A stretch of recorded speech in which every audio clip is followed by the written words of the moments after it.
सौर्यायणी गार्ग्यपप्रच्छ भगवन्नेतस्मिन् पुरुषे कानि स्वपन्ति कान्यस्मिन् जाग्रति कतर एष देवः स्वप्नान् पश्यति कस्यैतत् सुखं भवति कस्मिन्नु सर्वे संप्रतिष्ठिता भवन्तीति।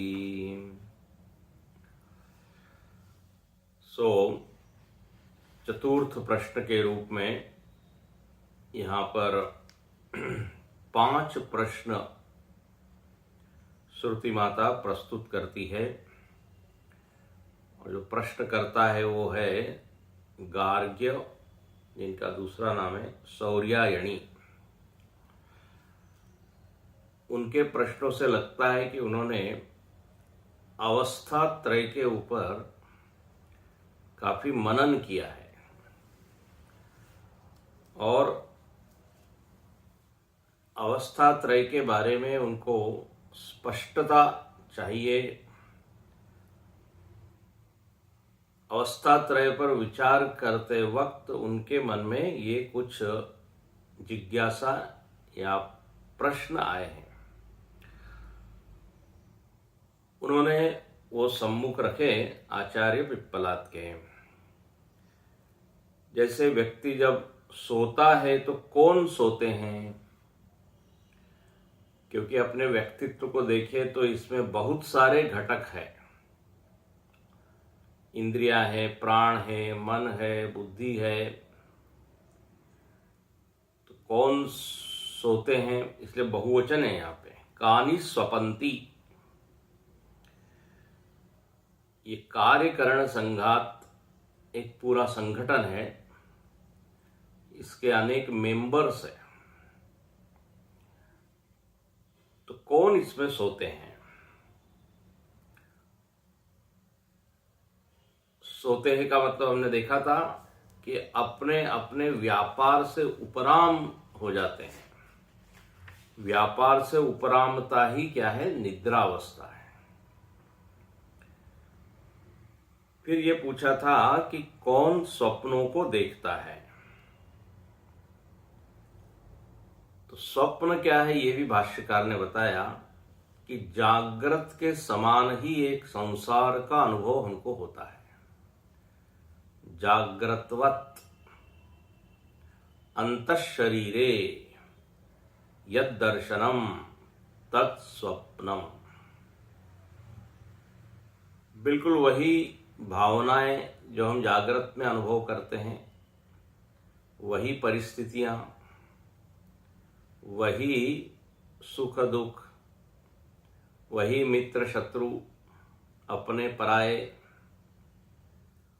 स्वप्न बिल्कुल लगता है यही जगत ही है।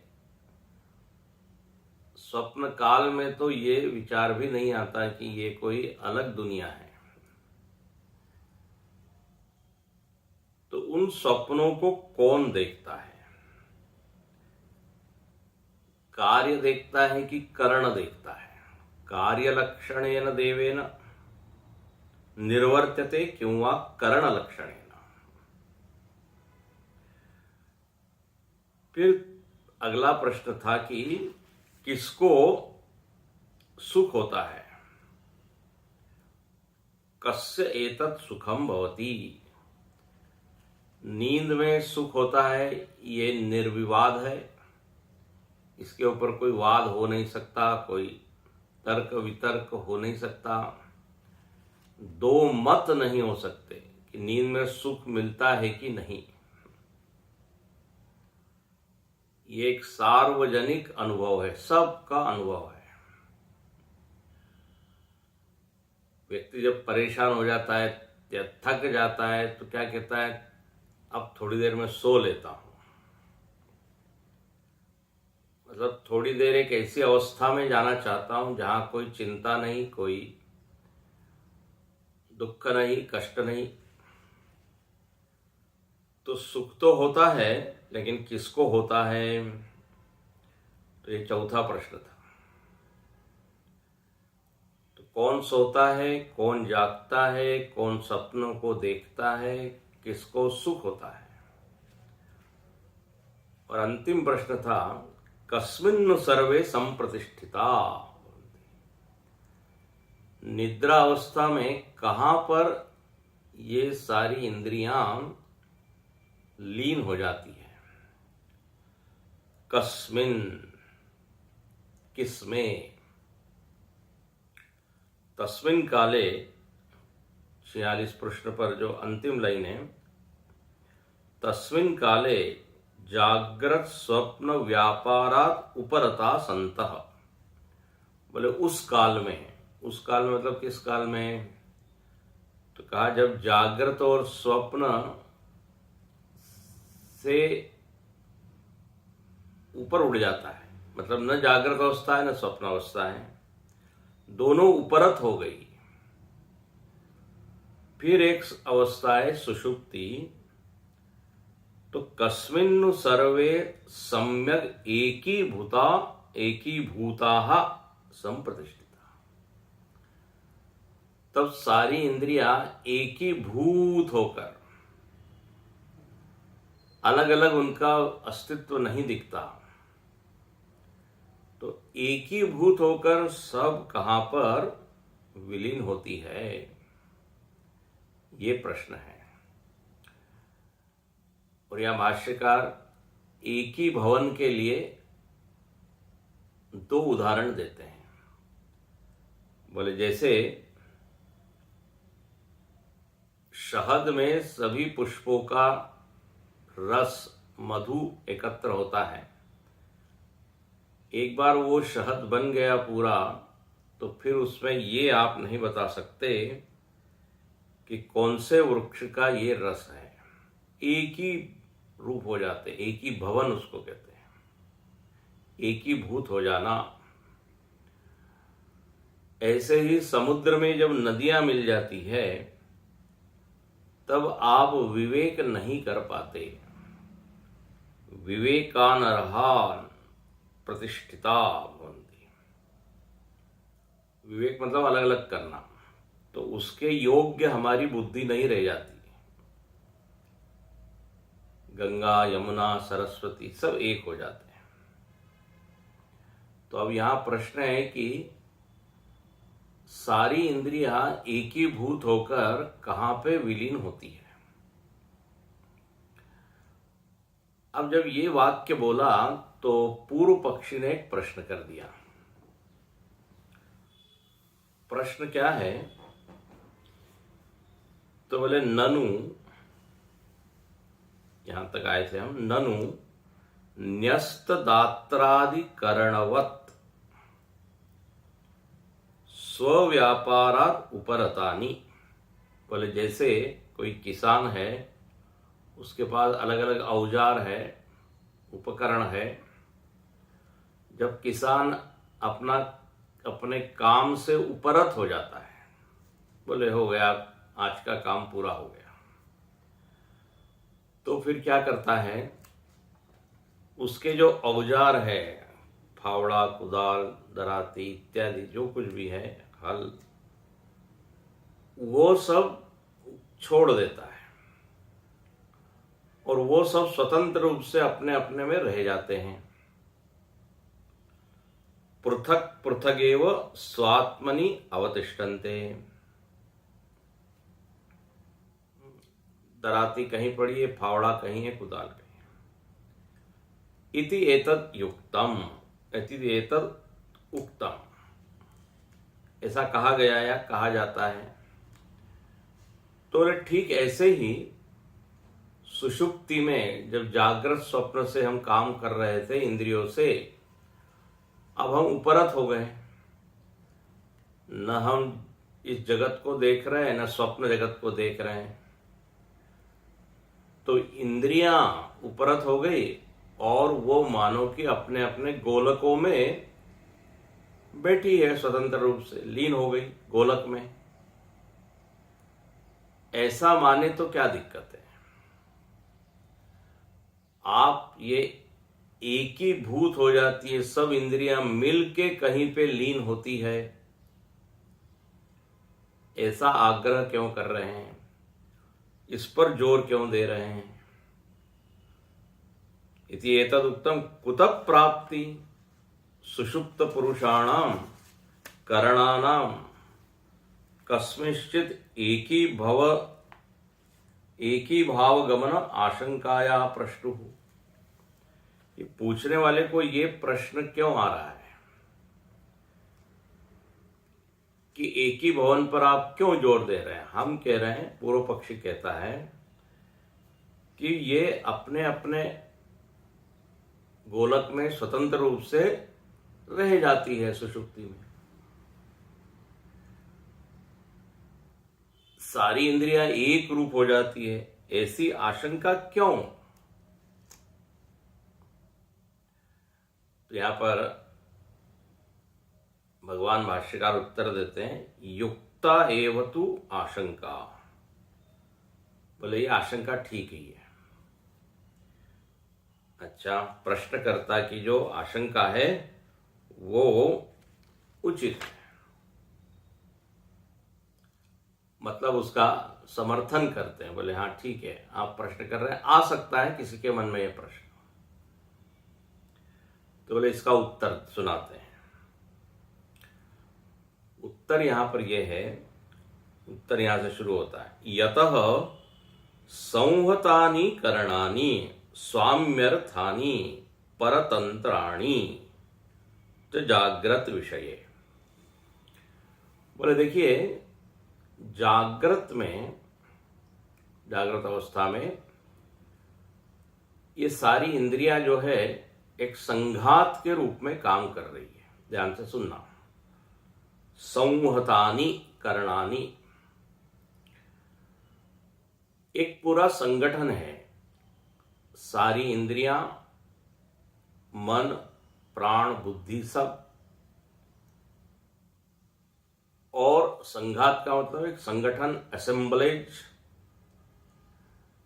जैसे कार एक संगठन है, बहुत सारे पार्ट्स का, उसके बहुत सारे भाग हैं, सब मिलके कार बनती है।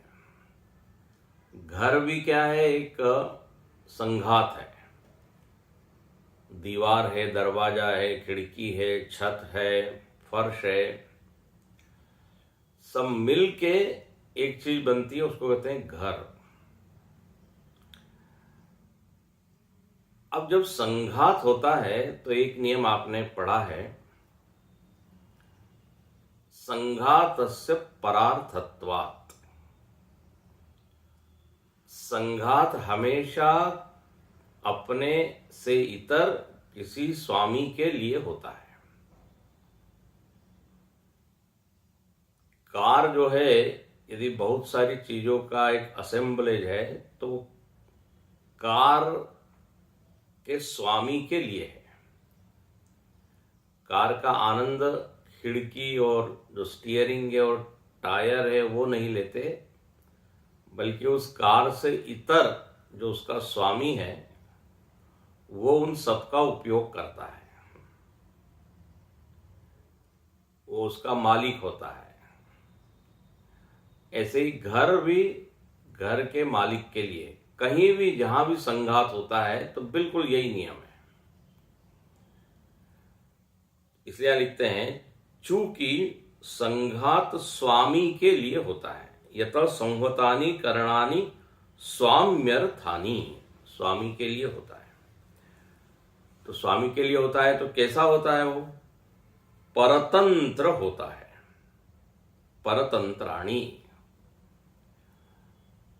अब यहां सिद्धांत में लगाइए, सारी इंद्रियां, कर्णेंद्रिय, नेत्रेंद्रिय, रसनेंद्रिय, घ्राणेंद्रिय, ये इंद्रियां अपने लिए काम नहीं कर रही है। इंद्रियों का जो स्वामी है मैं, उसके लिए काम कर रही है। बोले हाँ ठीक है। अच्छा, अब जब संघात होता है, दूसरा पॉइंट, तो संघात में सब एक दूसरे से मिलकर प्रवृत्त होते हैं, एक दूसरे को लाभ देते हुए एक दूसरे को सत्ता देते हुए, मदद करते हुए ये कार्य करते हैं, स्वतंत्र रूप से कार्य नहीं करते। जैसे उदाहरण के लिए, भोजन सामने आया है प्लेट में, तो नेत्रों ने उसको दिखाया कि भोजन है, तब जाके हाथ ने भोजन को स्पर्श किया, उसको मुख में डाला। जब मुख में डाला तो रसना ने उसका स्वाद ग्रहण किया,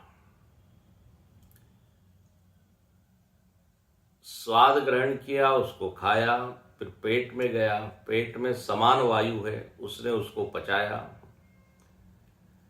तो अब देखिए, एक टीम के रूप में काम कर रहे हैं कि नहीं। ऐसा नहीं कि नेत्र को कोई मतलब ही नहीं है हाथ से, हाथ को कोई मतलब नहीं है पैर से, पैर को कोई मतलब नहीं है कर्णेंद्रिय से। जब कान से कोई शब्द हम सुनते हैं, एकदम पैर दौड़ पड़ते हैं, अरे बोले कोई बुला रहा है। देखिए ना जरा, सिस्टम देखिए। कुछ हमने सूंघा, कुछ गंध आई, अरे बोले कुछ जल रहा है, तुरंत जाके बुझाना चाहिए, कहीं लगता है आग लगी है। नेत्र जो है एकदम खोजने लगते हैं। तो ये सब के सब एक संघात के रूप में काम कर रहे हैं, ये स्वतंत्र नहीं है, याद रखिए। और ये कब हो रहा है? जागृत विषये। तो जागृत में ये संघात है। अच्छा, तो संघात जब होता है तो दो चीज हो जाती है, एक तो एक दूसरे से मिल के सब काम करते हैं, दूसरा वो अपने से इतर कोई एक स्वतंत्र होता है उसके लिए करते हैं, पारतंत्रण। अब बोले हाँ, जागृत में, स्वप्न में यदि ये संघात रूप है, कार्य करण संघात इसको कहते हैं,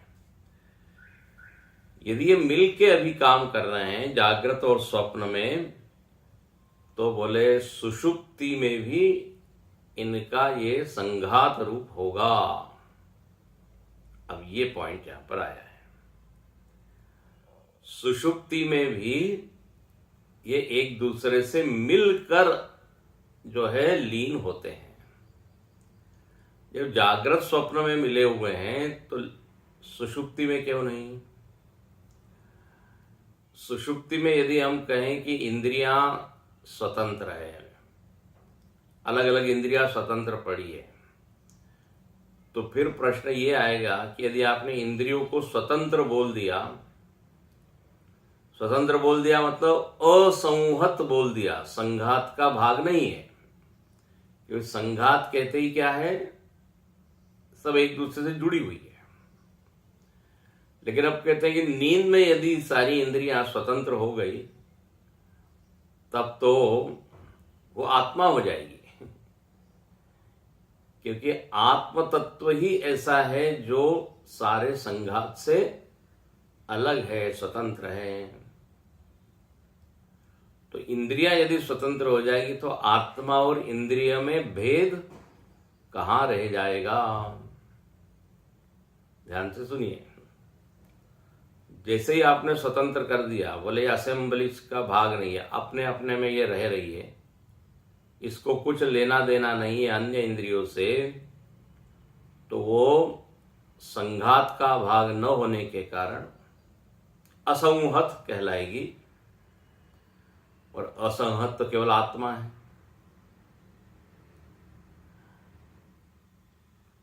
आई होप आप समझ रहे होंगे। तो आत्मा और इंद्रिय में फिर भेद क्या रह जाएगा? आत्मा के लिए सारी इंद्रियां काम कर रही है। इंद्रियां यदि स्वतंत्र हो जाए, नेत्र इंद्रिय स्वतंत्र, तो फिर मानना पड़ेगा नेत्र इंद्रिय के लिए अन्य इंद्रियां काम कर रही है। ऐसा तो अनुभव है नहीं, बल्कि नेत्र, कर्ण, रसना, घ्राण सब मय के लिए काम कर रहे हैं। इसलिए ये सुषुप्ति में संघात रूप मानना ही चाहिए, एक ही भवन मानना ही चाहिए। यदि इंद्रियां स्वतंत्र होकर सो रही है तो फिर परार्थता क्यों होगी? परार्थता मतलब अन्य के लिए काम करना, जो संघात का भाग नहीं है, तो परार्थता खंडित हो जाएगी। जागृत स्वप्न में वो परार्थ है और सुषुप्ति में स्वार्थ के लिए है, ऐसा कैसे होगा? जहां आपने इंद्रियों को स्वतंत्र माना, ये दो दिक्कत आ जाएगी। इसलिए यहां लिखते हैं तस्मात्, दूसरी पंक्ति देखिए, जागृत विषय में यदि ये संघात रूप है तो तस्मात् स्वापे अपि संहतानां पारतंत्रेण एव कस्मिंश्चित् संगति न्यायेति। बोले जागृत और स्वप्न में यदि ये संघात का भाग है और असंहत आत्मा के लिए, जीव के लिए यदि काम कर रही है, तो सुषुप्ति में भी ये परतंत्र ही है, सुषुप्ति में भी संघात रूप ही है। जैसे किसान ने अलग अलग कुदाल फावड़ा रख दिया, वैसे इंद्रियां अलग अलग नहीं रह सकती, एक ही भवन ही होगा उनका। तो ये बिल्कुल न्याय मतलब ये युक्ति युक्त है, एकीभूत होकर ही वो सोती है, ये मानना पड़ेगा। तो कस्मिंश्चित्, कहां पे सोती है, कहां पे लीन होती है, ये प्रश्न है, लेकिन एकीभूत होकर लीन होती है, ये स्वतंत्र नहीं रहती। स्वतंत्र रहने से आपत्ति हो जाएगी कि वो फिर असंवत संघात का भाग नहीं रहेगी। संघात का भाग नहीं रहेगी तो फिर आत्मा भी संघात का भाग नहीं है, तो आत्मा और इंद्रिया में अंतर क्या रहेगा? इसलिए असंवहत तो केवल एक ही है। और जब जागृत स्वप्न में वो संघात के रूप में काम कर रही है तो नींद में अलग कैसी रह जाएगी? ये इसका यहां पर अर्थ है। तस्माद् आशंका अनुरूप एवं प्रश्नोयम। बोले इसलिए ये प्रश्नकर्ता का प्रश्न ठीक ही था कि एक ही भवन क्यों हो रहा है, तो इसका उत्तर हो गया। अच्छा, अब फिर आते हैं प्रश्न पे। अत्र तु कार्यकरण संगात यस्मिंश्च प्रलीनः, ये अब एक सीधा अर्थ हो जाएगा कि कार्यकरण संघात कहां लीन हो रहा है, जिसमें लीन हो रहा है उसके बारे में वो जानना चाहता है। अत्र तु कार्यकरण संगातो यस्मिंश्च प्रलीनः सुषुप्त प्रलय कालयोः तद विशेषम बुभुत्सुः। जो भले विशेष रूप से वो जानना चाहता है, बुभुत्सु मतलब जानना चाहता है, समझना चाहता है कि सुषुप्ति में और प्रलय में, देखो यहां दो शब्द डाल दिए, सुषुप्ति और प्रलय। तो सुषुप्ति हो गई व्यष्टि अवस्था, और प्रलय जब समष्टि सुषुप्ति है तो उसको क्या बोल देते? प्रलय। जब सब सो गए हैं, उसमें सब लीन हो गए हैं। तो बोले हमारा यही प्रश्न है कि अधिष्ठान क्या है? सुषुप्ति में सारी इंद्रियां कार्यकरण संघात कहां लीन होता है, और प्रलय काल में ये संपूर्ण जगत कहां लीन होता है? अच्छा, यहां पर एक शब्द डाला है विशेषम बुभुत्सु, मतलब सामान्य रूप से तो हमको ये ज्ञात हो रहा है कि कहीं ना कहीं लीन होता है, क्योंकि कोई भी इंद्रिय काम नहीं कर रही है, मन काम नहीं कर रहा है, तो कहीं ना कहीं तो लीन हो ही रहा है सब। लेकिन यहाँ पे इंद्रियों के बारे में ही पूछा है, तो इंद्रियां कहाँ लीन होती है वो आप बताइए।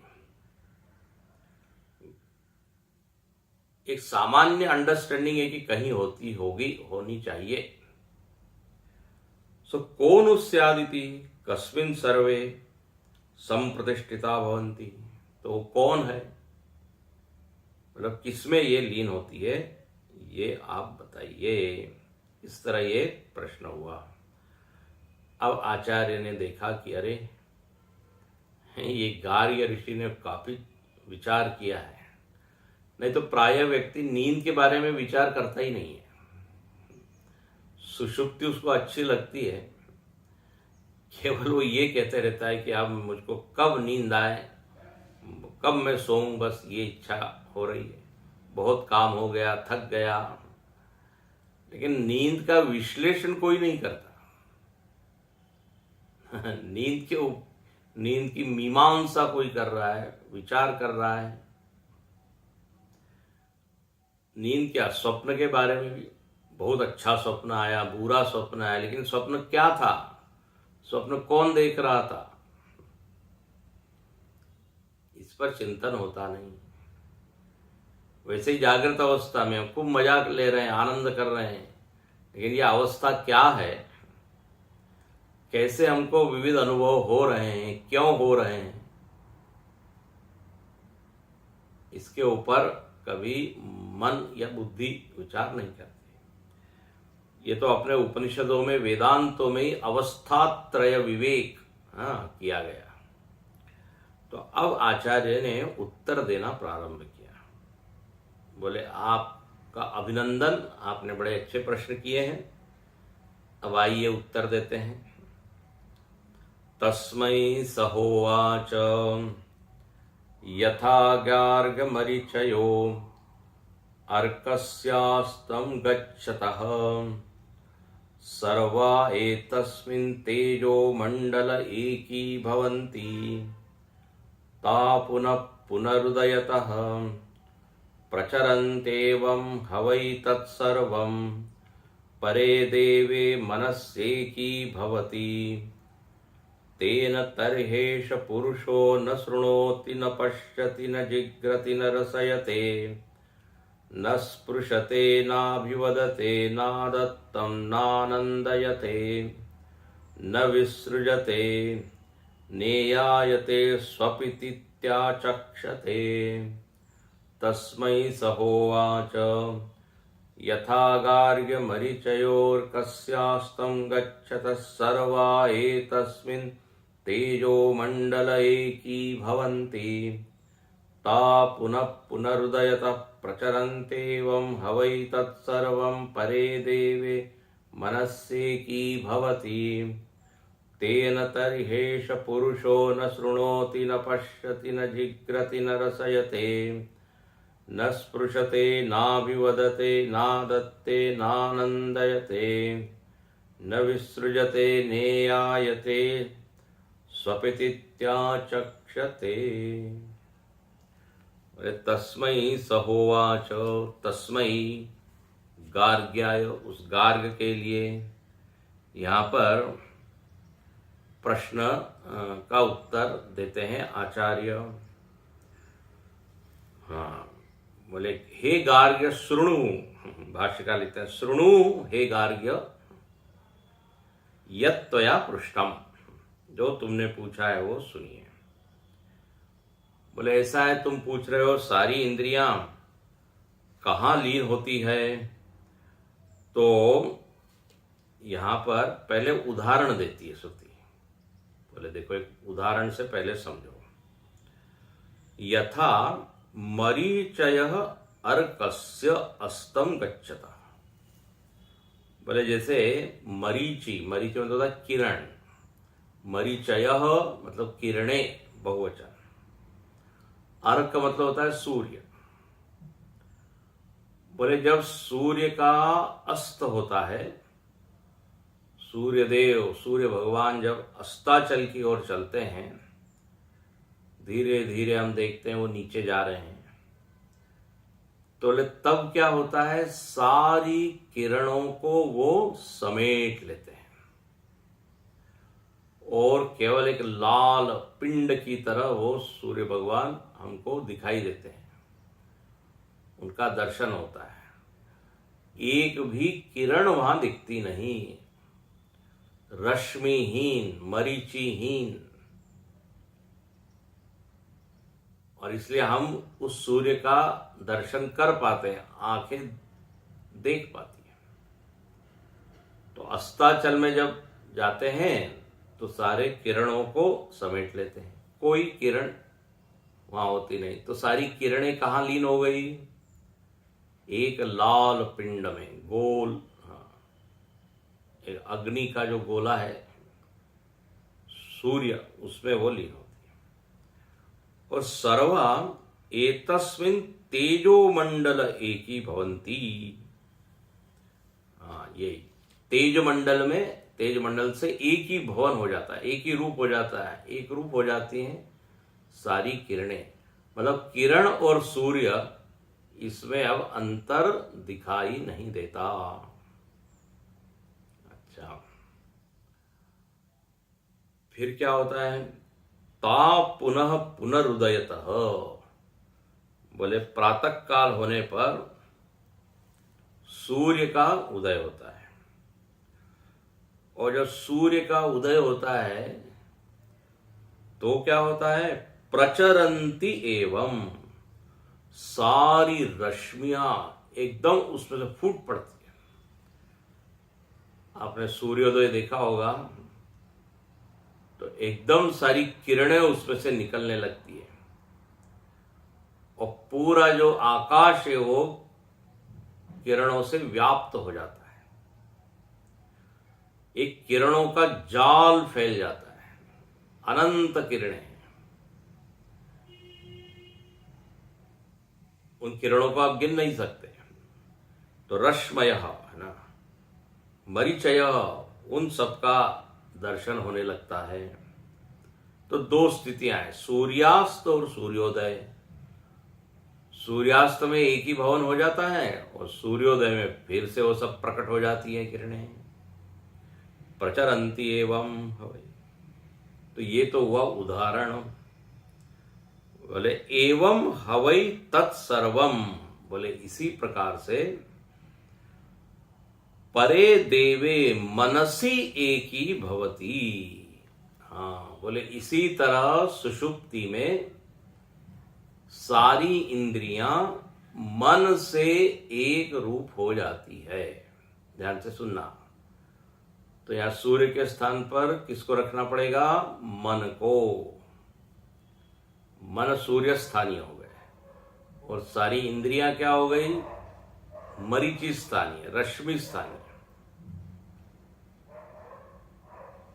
तो जैसे वहां सूर्यास्त होता है वैसे हम यहां सुषुप्ति में जाते हैं और तब इंद्रियों का एक ही भवन हो जाता है, अलग अलग इंद्रियां दिखाई नहीं देती, मन में सब लीन हो जाते हैं। और जब मन में सारी इंद्रियां लीन हो गई तो क्या यहां कहते हैं, तेन तरहि एष पुरुष न शृणोति। बोल जब उस मन रूप देव में सारी इंद्रियां मिल जाती है, अभिन्न हो जाती है, मन और इंद्रिय का विवेक समाप्त हो जाता है, सारी इंद्रियां मन में विलीन हो गई, तब क्या होता है, तरहि एषः पुरुष न शृणोति। उस समय ये पुरुष, या पुरुष मतलब ये जो जीव है जिसको आप मैं कह रहे हैं, वो फिर नहीं सुनता, न शृणोति। जब इंद्रियां लीन हो गई तो इंद्रियां आर नॉट अवेलेबल, उपलब्ध नहीं है। तो कर्णेंद्रिय केवल गोलक हमको दिखता है, लेकिन अब इंद्रिय तो लीन हो गई है। तो न शृणोति न पश्यति, कहते अब ये जीव जो है देख नहीं रहा है, सो गया है। न पश्यति न जिघ्रति, न कुछ सूंघ रहा है, न रसयते, न कुछ आस्वादन ले रहा है, न स्पृशते, स्पर्श का उसको कोई अनुभव नहीं है। न अभिवदते, न वो बोलता है। फिर न आदत्ते, कुछ ग्रहण नहीं करता।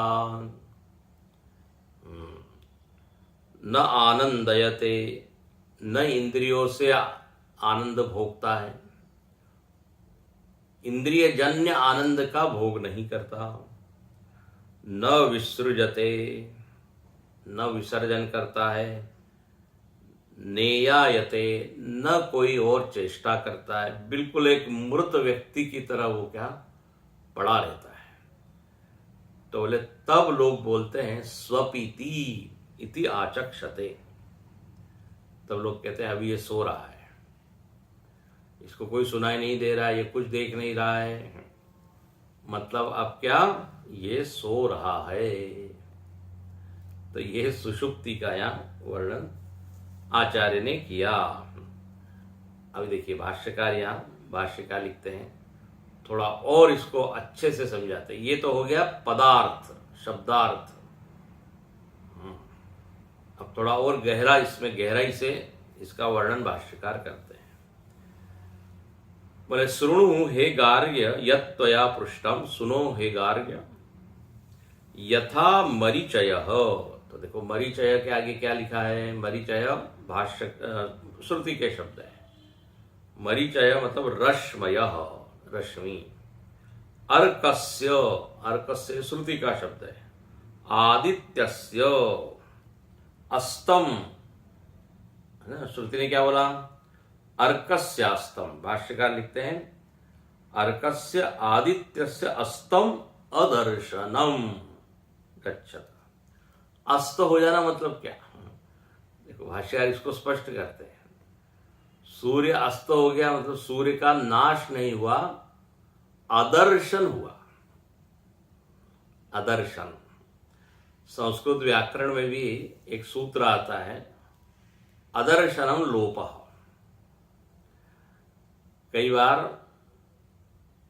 वर्ण जो है उसका दर्शन नहीं होता, जब संधि हो जाती है तो दर्शन नहीं होता, दिखता नहीं है वहां वर्ण, लेकिन वहां वो दिख नहीं रहा है, इसका मतलब नाश नहीं हुआ है, केवल उसका लोप हो गया है, छिप सा गया है।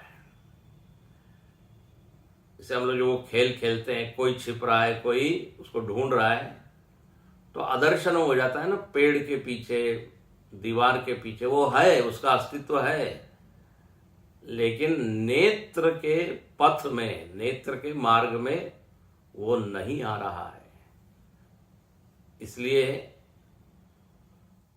उसका नाश नहीं जानना है, अदर्शनम। तो हमारे लिए सूर्य अस्त हो गया, लेकिन अमेरिका के लिए उधर उदय हो रहा है। तो सूर्य सूर्य ही रहता है, अदर्शनम। तो अदर्शनम गच्छत, और जब ऐसा होता है तो क्या होता है, तो सर्वा अशेषतः एतस्मिन् तेजो मंडले, अभी तेजो मंडले शब्द श्रुति का है, तेजो राशि रूप एकी भवंती, सर्वा अशेषतः। बोले जब सूर्यास्त होता है तो सारी किरणें अशेषतः, अशेष मतलब एक भी किरण अलग से नहीं दिखती, नॉट अ सिंगल, बिल्कुल एक आपको दिखेगा, एक गोल आकार का एक बॉल दिखता है, लाल पिंड। अशेषतः तेजो राशि रूप एक ही भवंती, उससे सूर्य से एक ही रूप हो जाते हैं। और इसका अर्थ क्या, भाष्यकार बड़ा अच्छा लिखते हैं, विवेकानहरत्वम अविशेषताम गच्छति, विवेक के अयोग्य हो जाती है। अनर्ह, अर्ह मतलब योग्य, ये पीछे भी आया था। विवेक के योग्य नहीं रह जाती, मतलब एक किरण दूसरे से अलग है, दूसरी तीसरी से अलग है, तीसरी चौथी से अलग है, ऐसा वहां दर्शन नहीं होता, किरणें सब लुप्त हो जाती हैं। विवेक मतलब आप तो पहले भी कल भी बताया, पृथक्करण करना, अब बोले वो नहीं हो पाता, अविशेष हो जाती है। विशेष किसको कहते हैं? तो विशेष मतलब भेद भेद भेद। को नाम भेद विशेषो नाम भेद, ये परिभाषा है। कब हम कहते हैं कुर्सी टेबल से अलग है, टेबल दीवाल से अलग है, दीवाल फर्श से अलग है, तो बोले जब उसमें एक एक विशेषता हम देखते हैं तभी हम भेद कह सकते हैं। जो कुर्सी में नहीं है टेबल में है, जो टेबल में है वो कुर्सी में नहीं है, तभी टेबल और कुर्सी में क्या हो गया? भेद।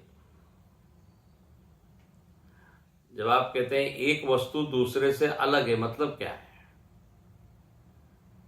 मतलब एक में जो विशेषता है वो दूसरे में नहीं है, तभी होता है भेद। मैं उससे अलग हूं, भाई क्यों अलग हूं? नहीं, मैं बुद्धिमान हूं, वो मूढ़ है। तो को नाम भेद विशेष नाम। तो एक किरण दूसरे किरण से अलग है, यदि आप ऐसा कह रहे हैं मतलब दो किरणों में भेद देख रहे हैं। तो जब सूर्यास्त होता है तो ये जो विशेषताएं हैं एक एक किरण की, वो अस्तम गच्छन्ति, अविशेषताम गच्छन्ति। और मरीचय तस्यैव अर्कस्य, फिर वही किरणें उस सूर्य की ता पुनः पुनः उदयते उद्गच्छतः प्रचरन्ति। जब उदय होता है सूर्योदय प्रातः काल, तो श्रुति ने क्या शब्द दिया? प्रचरन्ति। भाष्यकार उसको लिखते हैं विकीर्यन्ते। विकीर्यन्ते मतलब विकीर्ण होना, अलग अलग अलग अलग सभी दिशाओं में वो रश्मियां एकदम निकलती है। यदि आपने वो क्षण देखा होगा तो आपको एकदम अनुभव होगा, एकदम सारी किरणें पूरे उस गगन मंडल में छा जाती है। और कई बार वो किरणें बादलों पर बड़े अच्छा अच्छा रंग देती है, बादल को अरुण रंग से चित्रित कर देती है, अलग अलग डिजाइन दिखते हैं बादलों के, उसमें रंग भर देती है। और फिर जैसे जैसे और सूर्य ऊपर जाता है तब तो हमको एकदम तपता हुआ सूर्य दिखता है, तब अलग अलग किरणें दिखती नहीं हो। जो सूर्य जो है, हालांकि उस समय खूब सारी किरणें निकली हुई, लेकिन उसमें इतना प्रकाश और तेज होता है तो आप देख नहीं सकते। तो इस तरह सूर्योदय और सूर्यास्त, सूर्यास्त में किरणें विलीन हो गई, सूर्योदय में फिर विकीर्ण हो गए, उसको तो विकीर्यन्ते। तो ये तो हो गया उदाहरण, अयम यथा अयम दृष्टांत। अब आइए सिद्धांत में। अब व्यक्ति सोता है तो क्या होता है? तो कहते हैं एवं हवै तत्सर्वं विषय इंद्रियादि जातम परे प्रकृष्टे देवे द्योतनवती मनसी चक्षुरादि देवानां मनस्तंत्रत्वात् परो देवः मनः तस्मिन् स्वप्न काले एकी भवति। अब बड़े सरल है ये। बोले जब व्यक्ति सुषुप्ति में जाता है तो यहाँ पे मन परम देव है। मन को यहाँ क्या कहा? देव। और इस मन रूपी सूर्य में बाहर सूर्य देव है, इधर मन देव है। तोरा मन दर्पण कहलाए, उसमें आता है ना, मन ही देवता मन ही ईश्वर। तो इस मन रूपी देव में लिखते हैं, देव क्यों बोला है? तो बोले उसमें चमक है। अच्छा, इंद्रियों को भी देव बोल दिया जाता है क्योंकि उनमें भी क्या है? चमक है। लेकिन बोले नींद में जब वो व्यक्ति जाता है तो चक्षुरादि देवानाम, ये चक्षुरादि देव जो है इंद्रियां, वो मन से एक रूप हो जाती है। अब यहां पे एक शब्द दिया है मनस्तंत्रत्वात्, ये मन के अधीन है सारी इंद्रियां। मनस्तंत्र, जैसे हम बोलते हैं ना परतंत्र, स्वतंत्र, लोकतंत्र, राजतंत्र, वैसे मनस्तंत्र। बहुत सुंदर है, यहां पर इसके ऊपर विचार करना पड़ेगा। सारी इंद्रियां मन के अधीन है। जैसे सारी किरणें किसके अधीन है? सूर्य के। किरणों का आप विचार कर सकते हैं बिना सूर्य को माने?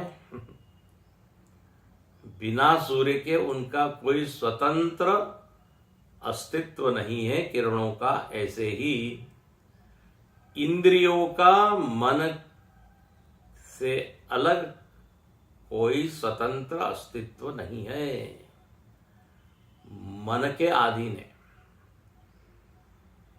अब हम लोग प्राय क्या पढ़ते रहे हैं दृग दृश्य विवेक इत्यादि में, इंद्रियां अलग है मन अलग है। इंद्रियां दृश्य है और मन उसका दृष्टा है। ध्यान से सुनना,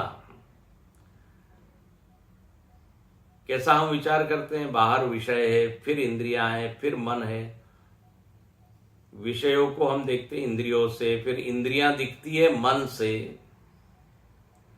मानो कि इंद्रियां और मन बिल्कुल अलग है। जैसे विषय अलग है और इंद्रियां अलग है, उनमें पृथकत्व है। पेड़ पौधे नदी अलग है और आंखें अलग हैं। शब्द जो है अलग है और कर्णेंद्रिय उससे पृथक है। ऐसे ही इंद्रिय मन से पृथक है। 10 इंद्रियां हैं और मन एक है, ऐसा हमने पहले पढ़ा है, या ऐसा हम जानते हैं, समझते हैं। लेकिन जब सूर्य और किरणों का जो उदाहरण है उसके द्वारा जब मन और इंद्रियों के ऊपर विचार करते हैं तो किरण तो सूर्य से पृथक नहीं है। ऐसा बोलेंगे क्या आपकी सूर्य दृष्टा है और किरण दृश्य है? ध्यान से सुनना, बड़ा गहन पॉइंट है ये। मनस्तंत्रत्वात् लिखा है, मतलब मन से पृथक इंद्रियों का कोई अस्तित्व नहीं है। तो इसलिए जब लय होता है तो लय होती है तो सारी इंद्रियां कहां लीन होती है? मन में। और जब व्यक्ति जागता है तो मन ही पृथक पृथक इंद्रियों के रूप में प्रकट हो जाता है। जैसे सूर्य ही अलग अलग किरणों में व्यक्त हो रहा है। बोले महाराज ये ठीक तो है, लेकिन तो इंद्रियां तो अलग है ना। मन कैसे आप कह रहे हैं इंद्रिय ही? तो देखिए, ऐसा हम क्यों कह रहे हैं मालूम है? इसका कारण क्या है कि हर इंद्रिय का एक अलग अलग एक उसकी सामर्थ्य है, इसलिए हम उसको मन नहीं मान पा रहे हैं। नेत्रेंद्रिय का एक अपना काम है, उसकी एक अपनी सामर्थ्य है, दर्शनम। कर्ण का काम है श्रवणम, रसना का काम है रसग्रहणम, हाथ का काम है पकड़ना। तो हर इंद्रिय की अपनी एक अलग सामर्थ्य दिखती है। ध्यान से सुनना, इसलिए इसको मन कह देना थोड़ा पछता नहीं है। तो ये बात सही है कि इंद्रिय की अपनी अपनी सामर्थ्य है, लेकिन यहां पर जो बात कही है कि मनस्तंत्र है, मन के अधीन है, इसका मतलब ये है कि बिना मन के उपस्थिति में ये इंद्रियां काम नहीं कर पाती। मन उसके पीछे चाहिए, तभी इंद्रियों ने क्या ग्रहण किया हमको ज्ञान होगा। मन वहां नहीं हो तो इंद्रिय क्या ग्रहण कर रही है समझ में ही नहीं आता। कई बार ऐसा होता है, मन हमारा कहीं है, हम भोजन कर रहे हैं, भोजन के स्वाद का कुछ भान ही नहीं है, क्या खाया क्या पिया, मुझे तो मालूम ही नहीं, मेरा तो मन कहीं और था। कई बार हम देखते हैं, दर्शन करते हैं, लेकिन मन कहीं और है, तो व्यक्ति पूछता है आपने देखा क्या? नहीं देखा। सुना क्या? नहीं सुना। तो मन के अधीन है, ये यहां पर क्लियर होता है, स्पष्ट होता है। मन ही मानो कि इन इंद्रियों के रूप में व्यक्त हो रहा है। इसलिए गीता में मन को छठी इंद्रिय बोल दिया, मतलब इंद्रिय बोल दिया मन को। इंद्रिय को मन बोल दिया, या ऐसा समझिए मन ही इंद्रिय के रूप में, मनश्ष्ठान इंद्रियाणि। तो मन में ये सारी इंद्रियां विलीन हो रही है, क्योंकि मन ही इंद्रियों के रूप में व्यक्त हो रहा था। जैसे सारी किरणें सूर्य ही किरण के रूप में व्यक्त हो रहा था, इसीलिए उसमें वो लीन हो पाई, उनका स्वतंत्र अस्तित्व नहीं है। इसीलिए आप देखते हैं, कल इसको और देखेंगे, कठोपनिषद में ध्यान की साधना बताई। उसमें एक मंत्र आता है, यच्छेद्वांग मनसि प्राज्ञाम, बोले सारी इंद्रियों को मन में विलीन करो। तो मन में विलीन तभी हो सकती है जब वो मन के ही भाग हो, मन ही जब इंद्रियों के रूप में प्रकट हो रहा है, क्योंकि जहां से प्रकट होता है वहीं से वो चीज लीन होती है। दो अलग अलग स्थान कैसे होंगे? उत्पत्ति स्थान लय स्थान एक ही है। मिट्टी में से ही घट आया और मिट्टी में ही घट विलीन हुआ। तो इसलिए यहां पर कहते हैं कि मन ही इंद्रियां बना हुआ है। उसमें गेयत्व हमको दिखता है, दृश्यत्व दिखता है, और इंद्रियों का अलग अलग सामर्थ्य दिखती है हमको, लेकिन मनस्तंत्रत्वात्, मन के अधीन ही है सब, इसलिए एकी भवति मंडले मरीचिवत अविशेषताम गच्छति। बोले जैसे उस तेजो मंडल में अविशेषता को प्राप्त हो जाती है, सारी किरणें अलग अलग नहीं दिखती, ऐसे ही मन में अब इंद्रियां समा गई। अब अलग अलग इंद्रियों की सत्ता हमको दिखाई नहीं देती। ठीक है, आगे कल देखेंगे।